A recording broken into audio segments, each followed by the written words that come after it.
नमस्कार, आप सभी को छायांश के एक बहुत ही महत्वपूर्ण वीडियो में आपका स्वागत है। कई बच्चों के कमेंट्स आ रहे हैं कि सर ये जो बैकलॉग की वैकेंसी है वो क्या होती है, सीधी भर्ती क्या होती है, और संविदा में तो आप बिल्कुल भी गलती से टिक मत कर देना। किस तरह से आपको फॉर्म भरना है मैं कई सारे वीडियो आपको ला चुका हूं और ये मेरा तीसरा वीडियो है पोस्ट प्रेफरेंस को लेकर। तो प्यारे बच्चों, जो सबसे पहले सीधी भर्ती है पहले उसको समझेंगे हम। सीधी भर्ती के बाद हम समझेंगे संविदा को, जो संविदा बेस्ड भर्ती निकली है, और तीसरी है बैकलॉग। इन तीनों भर्तियों को हम समझेंगे। क्या कोई ऐसी भर्ती भी है जिसमें आप फॉर्म नहीं भर सकते, वो सारी चीजें भी समझेंगे। तो सबसे पहले आपको पीडीएफ में सबसे पहले एजुकेशन क्वालिफिकेशन देखना है, क्योंकि लगभग 150 से भी ज्यादा प्रकार की वैकेंसी उसमें निकली है। जिसमें सीधी भर्ती है उसमें कोई दिक्कत नहीं, आप फॉर्म भर सकते हैं, टिक कर सकते हैं। अब बात करते हैं संविदा की।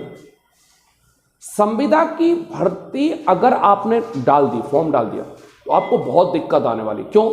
एक तो इनमें सैलरी कम है, 8,000 10,000। अगर आप अच्छे से देखेंगे तो आपको यह भी पता चल जाएगा कि जो सैलरी है वो मात्र 8 और 10,000 है।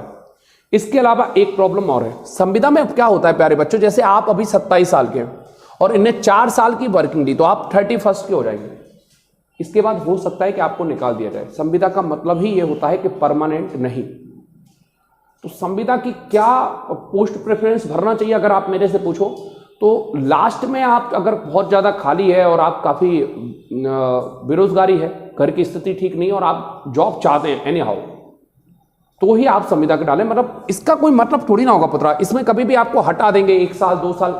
सामान्यतः संविदा वालों को 3 साल, और ये झूठ है। देखो कई जो एजेड लोग होते हैं, खासतौर से जो 40 के पार, वो आपको कहेंगे संविदा डाल दो फिर परमानेंट होते हैं। ऐसा नहीं होता है ना। सरकार रुला देती है, आंदोलन होते हैं, सैलरी भी नहीं बढ़ाती, कलेक्टर वेट से इनका चलता रहता है। तो मेरे हम्बल रिक्वेस्ट ये है कि आप संविदा का तो ना डालें। अगर आपके घर की आर्थिक स्थिति खराब है, आपको जॉब चाहिए ही है, तो फिर आप लास्ट में इनको टिक कर सकते हैं, वरना इनसे बचें आप।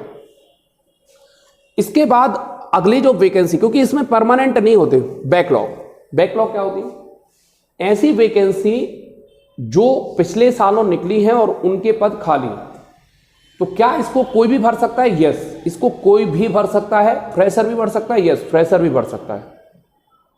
तो इसका मतलब क्या होता है, बैकलॉग को समझो। जैसे मान के चलो साल 2017 में पटवारी की लगभग 10,000 वैकेंसी निकली और उसमें से SC ST की कुछ सीट्स खाली हो जाती हैं। जैसे मैंने अभी एक वीडियो बनाया था 90 नंबर को लेकर, कई बार क्वालिफाइड भी नहीं कर पाते बच्चे कुछ कैटेगरी में, तो उनको हम कहते हैं बैकलॉग।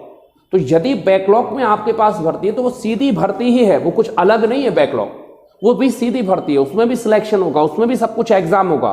बिल्कुल सही है। बैकलॉग मतलब होता है ऐसी सीधी भर्ती जो पिछले साल छूट गई हो, बस इसका मतलब ये है। और वो केवल सरकार के लिए है। बैकलॉग का आपसे कोई रिलेशन नहीं है कि आपने बैकलॉग कर दिया तो कोई नियम चेंज हो जाएगा या कुछ हो जाएगा। वो सरकार की याददाश्त के लिए है कि बैकलॉग जो इतने पद थे वो भी हमने दिए। क्लियर है? तो इन तीनों भर्तियों में मेरे हिसाब से आप समझ गए होंगे सीधी भर्ती, संविदा और बैकलॉग में क्या फर्क है। फिर भी आपके कोई क्वेश्चन हो, मैं आपके कमेंट पर जरूर वीडियो बनाने की कोशिश करता हूं, तो नीचे कमेंट बॉक्स में जरूर लिखना। इस तरह के वीडियो के लिए चैनल सब्सक्राइब करना। Thank you for watching. Great day.